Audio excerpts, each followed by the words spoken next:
Good morning and welcome to this Tuesday, September 12th, 2023 edition of Trading Places Live at earningsbeats.com.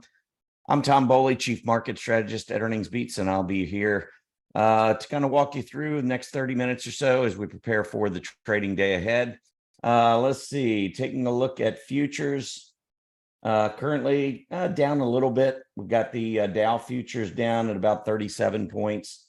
S&P 500 futures down about 10, NASDAQ futures down 45. On a percentage basis, a little bit higher downside so far on the NASDAQ. Crude oil prices up $1.14. We're now above $88 a barrel. Excuse me, approaching $88.50. And we got the 10-year Treasury yield at 4.29%. The Treasury yield is going to be really interesting because we're pretty close to that key 4.35% yield resistance. And we've got the the CPI report coming up tomorrow. That'll be out at 8:30 Eastern. And then we've got the PPI out on Thursday at 8:30 Eastern. So a couple of big inflation reports coming up. And then, of course, the Fed will be meeting next Tuesday and Wednesday. At this point, I'd say that the odds are that the Fed will continue to pause, but let's see what they have to say, because sometimes their wording is, bigger than their actual actions and what they decide to do. So I don't know. Will their wording change? I mean, we've seen some reports that still show inflation lingering. We got other reports saying, hey, it's getting under control. The Fed has taken the conservative approach, and I can't blame them from that perspective. They want to make sure that they have stomped out inflation. The biggest problem I have with it is their communication to the market and how that's kind of changed and evolved over the years. I mean, if you recall, and I'm not going to blame them because I was in the same camp, but if you recall back just a couple of years ago, they said, hey, this is transitory. There's really no inflation, don't have to worry about things. And they were just letting everything go, leaving the policy basically unchanged. And I think right now in the current situation, they seem to just be putting more and more emphasis on inflation, while all the reports seem to indicate, or most reports seem to indicate, that inflation is moderating. So where do they go with all this? What happens with the CPI and the PPI the next 2 days? What I do think we could see is higher than expected headline numbers. And when I say headline numbers, I'm referring to the fact that the headline numbers include things like food and energy. And of course, what the Fed really concentrates on is the core inflation level. So they're going to be looking at the core CPI, core PPI, which strips out the energy and food. So I think the core, I'm expecting to remain pretty tame. I think expectations of both core CPI and core PPI are at 0.2% for the month of August. But the headline number, I think, was 0.6%, I believe, on CPI. I'm not sure. I don't recall what it was on the PPI. But those numbers, and I usually don't pay too much attention to them, but sometimes the media likes to. And so we might see numbers jump. I mean, crude oil prices have been on the rise, have been steadily moving up. That could trigger a little bit bigger headline number than what's expected. I don't know. We'll have to see. Anyhow, that's what we're kind of, waiting for here over the course of next week. I believe if the bears are going to inflict any significant damage, it's likely to come between now and the end of next week, which is the getting past these inflation reports, getting past the Fed meeting, and even a couple of days past the Fed meeting, because we know there can be a lot of volatility after that meeting. So let's get to the end of next week. And if the market is still holding up key support levels and so forth, I still think we're going to have a big run going into the fourth quarter earnings reports. We'll see whether or not I'm right. A couple of discretionary stocks, which I'm sure you're familiar with. We're going to talk about those in a minute. They really helped the market yesterday. Big advances on a couple big names. But again, we'll talk about that in just a second. Let's go ahead and jump in. And we will talk a little bit about what happened yesterday. So we got the Dow Jones Industrial Average that finished up 0.25%. S&P 500 up 2/3%. The NASDAQ was up 1.2%. Mid caps only up 0.1%. Small caps only up 0.25%. It was really strange. The NASDAQ got off to a little bit bigger jump at the open, I think, than the Russell 2000. What I do know is that there was a lot of jockeying in the first half of the day. Seemed like the Russell 2000 was going to start to take off and the NASDAQ was going to lag. Excuse me. But that kept flipping throughout the day. And then in the afternoon, the NASDAQ kind of took off and the Russell 2000 lagged. And so that intraday relationship that I've been watching really closely actually took a turn for the worse in terms of small caps and that IWM. We'll see if that continues. I mean, I'm kind of watching this, not really from a big picture. I'm not talking about years and years, but from the last 3 to 4 or 5 months, that's the picture that I've been watching between the QQQ, which is the NASDAQ 100, and the IWM, which tracks the Russell 2000. Those are the two that I'm really watching closely. I believe they're all going higher. And I'm not talking about this week. I'm talking about into year end. The next week to 10 days, I do think that, we could be in for, I'm not sure what we could be in for. I mean, we could see some selling here over the next week to 10 days. I wouldn't be shocked. Or maybe it's just, sideways action, which is what we've been seeing here for a while. I don't know. But we do have to get through this next 10 days. I know that there are going to be some significant reports. I think these are reports that the market could respond to either positively or negatively. I mean, I guess that's the case with any report, right? But I think from a short to intermediate term standpoint in the major indices, I think it could make a big difference. I think this is which way we go here is going to carry some more weight as we head into the fourth quarter. So anyhow, transports were up about 0.5% yesterday. That is clearly in a downtrend right now, but it does follow a period of serious, significant rise in price. And so, I think we're pulling back, and I'm going to go ahead and pull out this transport chart, go back about 12 months here so that you can see the prior high, which really didn't last too long. We got up to about 15.6, and we had this sideways action down in here where we had topped out mostly right around 15,000, but you could even see 14.6, 14.8 on some of these peaks. I don't know if transports are going to go back down there. I don't suspect they're going to go back down that far, but a lot of the selling that we've seen in the transports, I think, is a result of the fact that we just went up so fast. I mean, we could put, a Fibonacci retracement. Take a look at that. In fact, I'll go ahead and do that.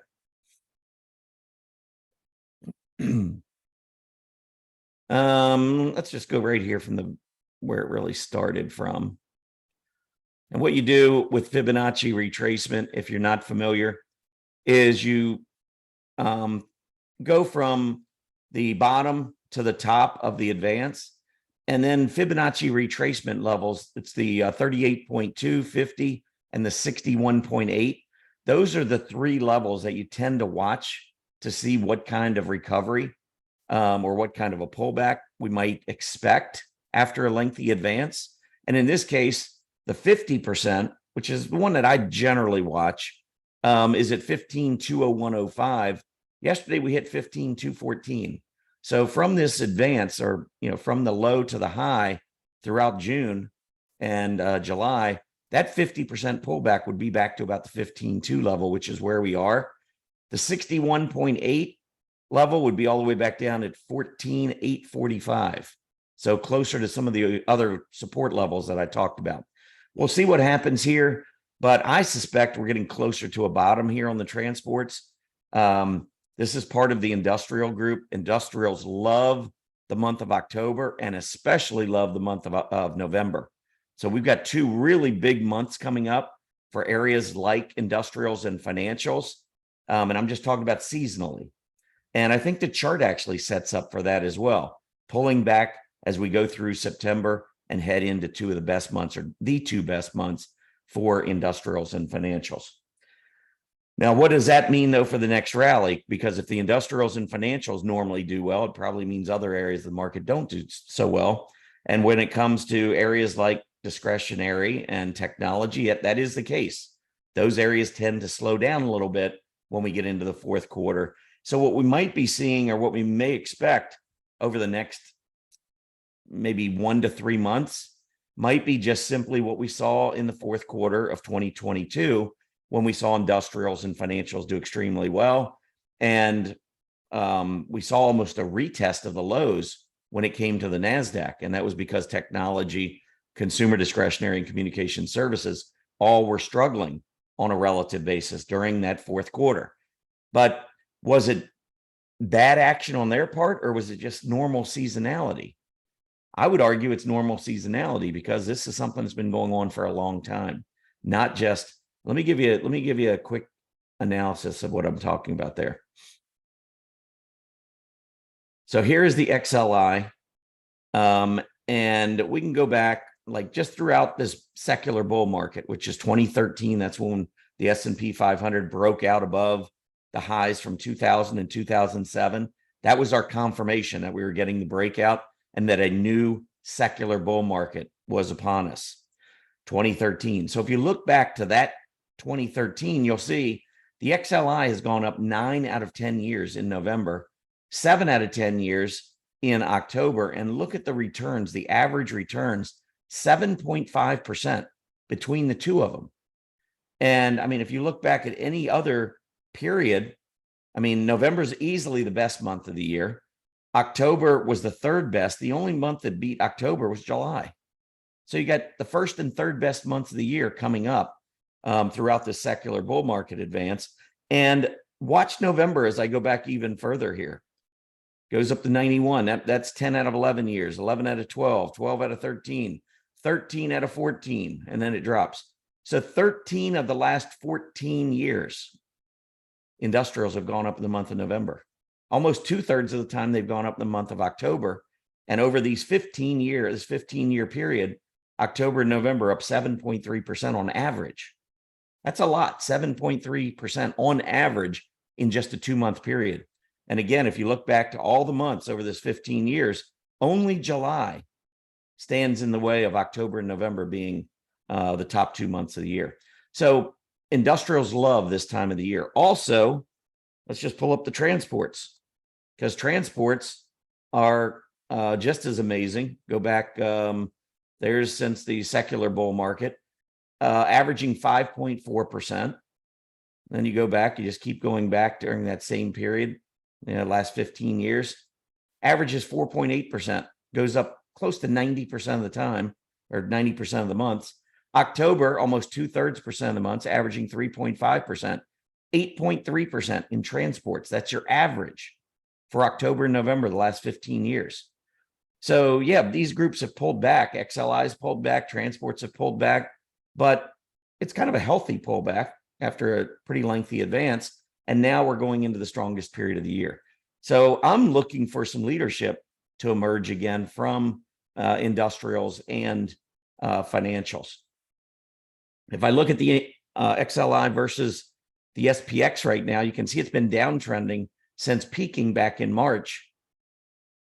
Let's put this on a solid line chart. And we'll go back, I don't know, a few years here. Oh, don't really need the AD line.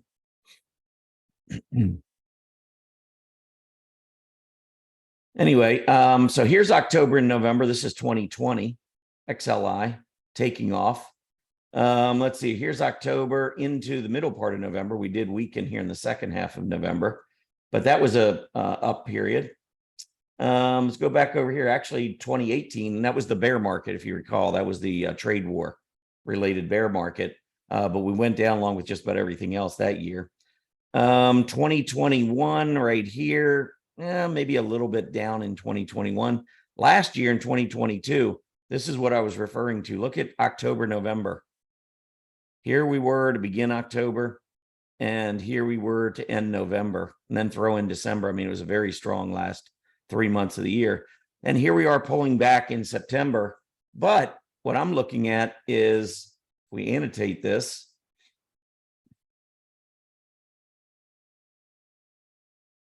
I mean, I could draw a trend line there, I could also bring this trend line over to here. Maybe go along this line. Either way you do it, we're still trending right now on a relative basis. We're still, even though we've come down the last month or so, we're still above the trend line.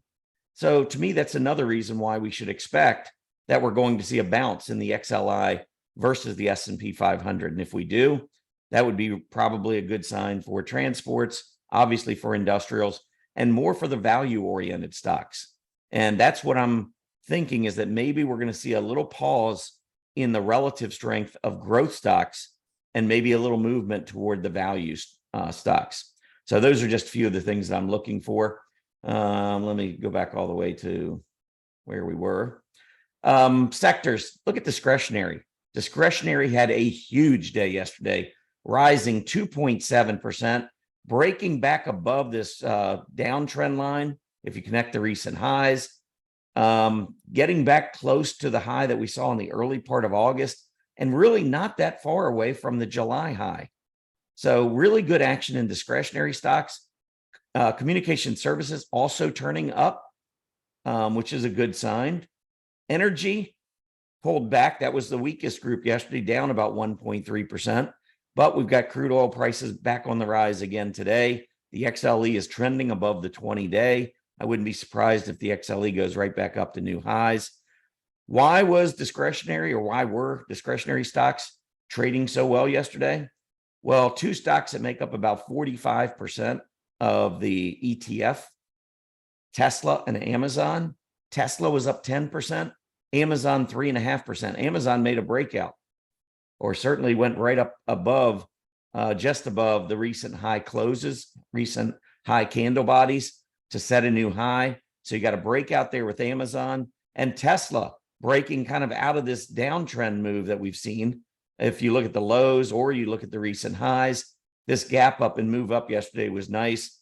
And Tesla's AD line looking really strong here. Amazon's as well. But if I'm going to give them props, I got to also say communication services weakening AD line, even though price is trying to go higher. That'll be something to watch. The AD line looks pretty good there on the XLY. Energy, I think, is still fine, although we'll watch to see if this low holds. Depends really on how we trade throughout the day. That's really what it comes down to with the AD line. Do we finish strong, or do we finish weak and near the lows of the day? If it's the latter, you're going to see the AD line dropping. If it's a strong finish, or at least above the middle of the day finish, then that's when you're going to see that AD line rise. Meta, big day, also helping to lift the communication services group. Of course, Meta, big part of the internet space. After trending lower, you can see that seems to have broken back to the upside. But this is one that, again, I'm watching that AD line, not really seeing the strength. So as I look across all of this, I see mixed picture. But here we are, it's September. I see a lot of mixed picture. And going back to the middle part of July, essentially, this is what I was saying we could expect. Sideways action, maybe a little bit of a move to the downside, relieve some of the overbought conditions. We've done all that. Remember, we had the negative divergences back in mid-July on the daily charts. They're gone. That's been eliminated. We don't have to worry about that anymore. So I think, again, the next week to 10 days, kind of what we've been seeing, a little chop back and forth. Maybe we rise with the CPI and PPI. Maybe we don't. What's the Fed going to do? Your guess is as good as mine. Sometimes they come up with little stingers for the market. We'll see if they come up with anything next Tuesday and Wednesday. Their actual release, their policy statement, is next Wednesday at 2 p.m. So that's the reaction that we'll be looking for there. All right, let's keep moving. 10-year Treasury yield. So the 10-year Treasury yield today, let me just make sure I got the latest here. Yeah, down not much. We're sitting at 4.26%. We were around 4.27 yesterday, so really not much movement there. But as I pointed out right here, 4.35% the high. And if you go back to October of last year, right there, 4.33%, that's going to be the level to watch on both of these.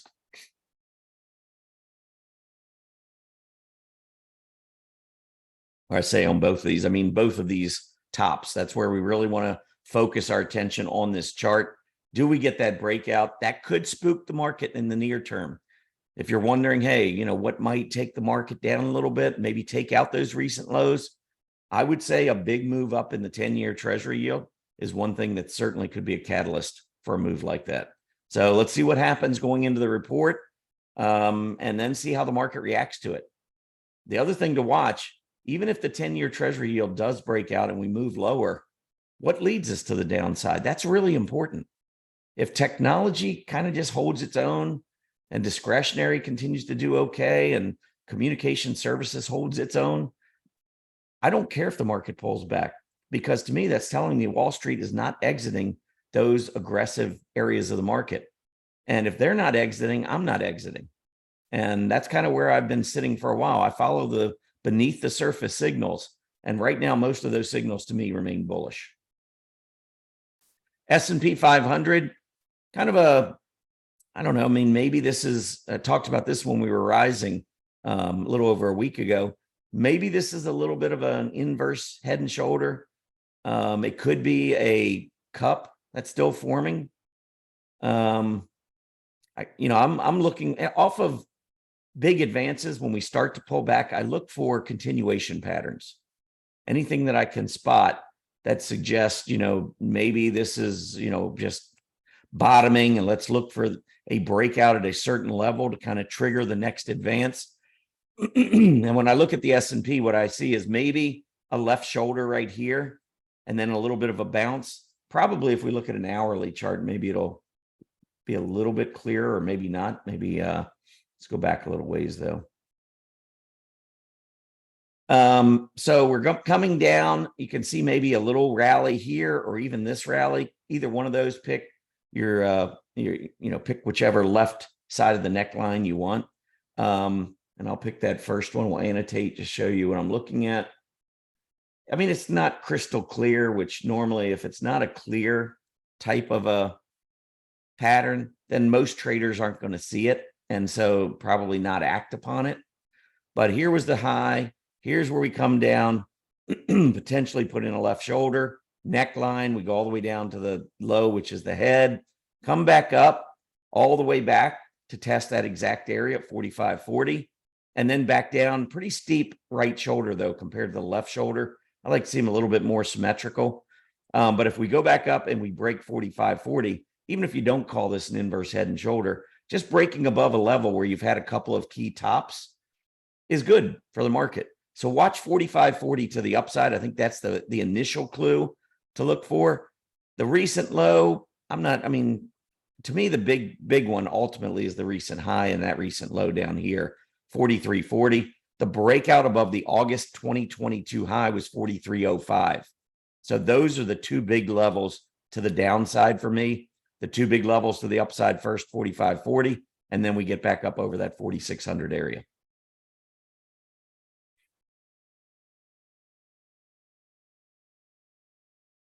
All right, NASDAQ 100, very similar, kind of a look to the chart. There's the key high to watch. There's the key low. This is all sideways consolidation.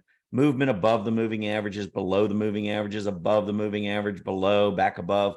This is what is typical during a trendless market environment. And that's what we have. When you go sideways, you don't have a trend. You're actually consolidating that prior gain. But when you have a prior uptrend, you look for a continuation move after the period of consolidation. So we're just stuck right here, in my opinion, in between these two key, the key top and key bottom in the short term. And which way we go, I don't know. Day to day, I really don't. But I do think end of this month, early next month, one of those, I think we're going to get another pre-earnings run, and I think we break out above 4,600. And I think the 4,800 level will be next. And I think we're going to hit it in the fourth quarter, maybe go through it. But I suspect by the first quarter of next year, we are going to be through 4,800, probably above 5,000. And that's just the way I see the market. We'll see what happens. Small caps, IWM. I noticed yesterday marked the 5th straight day with the close below the open. And I went back and looked, and the last time this happened was right here in March. We went down, had 5 consecutive lows or 5 consecutive closes below the open. And then the other time that I saw over here was 6 times. But the interesting part is after these 6 lower closes, or at least lower than the open. So these 6 filled candles, that's what results when you have a lower close than the open. You have a filled candle. 6 filled candles. After these 6, what happened? Had a pretty nice advance. Here, after these 5, we gapped down, set a low right near the prior low, and we started to rally. Here, we're coming down. We're getting close to these lows. I don't know if it's going to repeat, but I do still like the IWM. I do still believe we're going to have a strong fourth quarter. And we'll see whether or not this is rinse and repeat, similar to what we've seen over the past, 12 months. 5 days in a row, though, finishing below the open. That's a sign of distribution. So if we were to break down below these levels, I'm probably going to start losing some of my bullishness for the IWM until it turns around and shows me something bullish, because that would be bearish to continue seeing these filled candles and loss of key support. So watch for that. Otherwise, I think the IWM on a relative basis, even though it's been struggling a little bit of late versus the QQQ, I still believe it's going to outperform the QQQ in the fourth quarter. We'll see. So there's the QQQ. Oh, that was the hourly chart I was showing you. Let's move on. I want to go through this chart of the day. So if you like the chart of the day, you like taking a look at certain things that are important keys in the market, could be individual stocks, could be some of these intermarket relationships that I like to look at, could be a gap somewhere. Sentiment, I like to talk about a lot. I do charts of the day that focus on a lot of different areas, really trying to educate, just trying to teach some of the things I've learned over the many, many years of following the market. Here, if you scroll down at Earnings Beats, you'll see an area where you can sign up for free to our Earnings Beats Digest newsletter, which is published 3 times a week, Mondays, Wednesday, Friday. Name, email address. That's all it takes. Hit that subscribe button. You'll be good to go. You can unsubscribe at any time. Not going to hurt my feelings. I do it to try to help provide education. If you don't feel like you're getting anything from it, by all means, stop subscribing. I mean, that's what I would do. All right. So chart of the day today. I have been talking about Intel and how Intel has been really strengthening stock for quite a while. And we've been there have been a few curveballs in this chart because it looked like we had broken out back in June. Next thing you know, we're going down, double top. We start to go back down again. We're below the moving averages. Doesn't look great. But one thing I will focus on is since we made this breakout, look at that AD line. That has been a consistent move to the upside. Even when prices have been going down, the AD line has either been holding its own or moving higher. And I find that to be a very important signal during a period when the stock is trying to right itself back to the upside. And now you can see what's happened after that AD line kept going up and we were sideways consolidating. Intel's been going up, not just going up, but it's been going up. I talked about those filled candles representing closes below the open. Hollow candles are the opposite. That's where you have closes above the open. And I want you to look at Intel. 1, 2, 3, 4, 5, 6, 7, 8, 9 of the last 11 days, we have filled candles and we've been going straight up. Look at the relative strength now of Intel moving to about a 4-month high versus semiconductors. And I don't think this is a small deal. This is a stock that's been downtrending relative to its semiconductor peers for a couple of years, maybe longer. Let's go back and see how long this thing's been going back or been trending down. It has been trending down since the beginning of 2019, more than 4 years, 4.5 years. Intel has been trending down relative to its peers. Now, maybe this is just a short-term little hiccup to the upside, but with the AD line starting to turn up, as you can see right there, that looks really good. And then you can see semis still holding on to strength. I don't know, it could be the NVIDIAs and the AMDs and some of these others passing the torch to stocks like Intel and Applied Materials and Lam Research. That's what it looks like to me in the early stages. We'll see if this continues, but I really like what's going on in this Intel chart. So I wanted to point that out. All right, it is 9:30. I do want to just mention one chart in particular, maybe a couple real quick.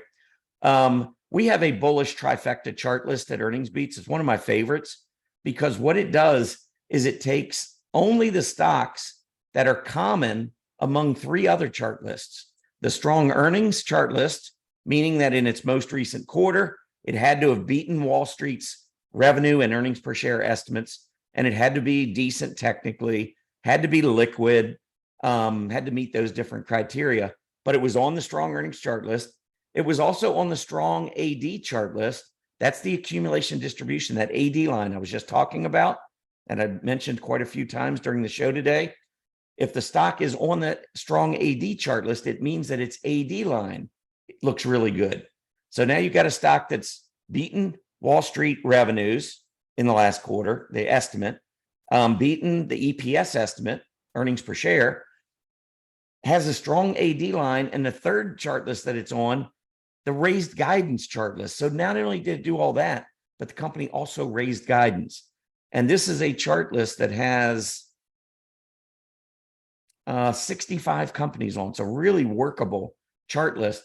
And it essentially is giving you some of the best stocks in the market right now, in my opinion, unless you have different criteria. I mean, if you got a stock that looks like it's under accumulation, it's beaten revenue and earnings per share estimates, and it's raised guidance, kind of meets a lot of criteria that you probably would want in a stock that you own. Anyway, the one that was the biggest mover yesterday, Confluent, has been consolidating. I actually like this stock. This is one that made a big move up, pretty good volume back May and June, has been going sideways. If we get a breakout above 35, I think this one runs back to the low 40s. So this is worth watching. Volume did tick up a little bit yesterday with that pretty nice action. We are down a little bit today, down a little less than 2%, but this is one that looks pretty good. The other one that I think's been maybe under a lot of radars, SGH, but this is a stock that made a huge move, a pre-earnings run up in May and into early June. Earnings came out, we had a big move, but then what a negative divergence formed, and we ended up sideways consolidating for a while. This was a big leader in the semi space, and they're going to be reporting before the major companies start to report. I wouldn't be really surprised to see this company start to make a little bit of a pre-earnings run, maybe get a little cup action. So I wouldn't be surprised to see a run back toward that 29 level. Anyway, just a couple of stocks there maybe to consider. Those two, along with Intel, Confluent, and then Smart Global Holdings. Those are three that I think look really interesting. And the last two I gave you, Confluent and Smart Global, these are two that really haven't been performing that great, just sideways, kind of momentum sleepers, if you will, that I think could awaken here in the near term. So watch those. All right, let's take a look at what is going on. We'll update this to see where we are. And right now we got the Dow down 57, the S&P 500 down 11, NASDAQ down 46. So the NASDAQ taking a little bit more of the brunt of the hit early in the trading day today so far. Small caps, mid caps down, but not as much as the others. Maybe we'll see a little bit of relative strength there. I don't know. Haven't seen much of late. But sometimes small caps they kind of make moves on their own. They really seem to be very independent from the NASDAQ in particular. Maybe move a little bit closer to what happens on the Dow. But anyway, if money rotates more toward value, like I think it will in the fourth quarter, I suspect we're going to see small caps, mid caps outperform the NASDAQ, but we'll see. Anyway, that's it for me. Really appreciate you tuning in. Be sure to go over to Earnings Beat, sign up for our EB Digest. It's free. And if you want to come to our free events, you definitely want to be on that newsletter list because we reach out to everyone. Anytime we do a free event, we reach out. Also, for those of you that have been following us on YouTube and are fairly new, we want to thank all of you in addition to our regular supporters. We really would love to grow the channel. Make sure you hit the like button below and also be sure to subscribe to our channel. It certainly would help us. Turn your notifications on. That way, anytime we go live with the show, you'll be notified. Have a great day, everybody. Happy trading.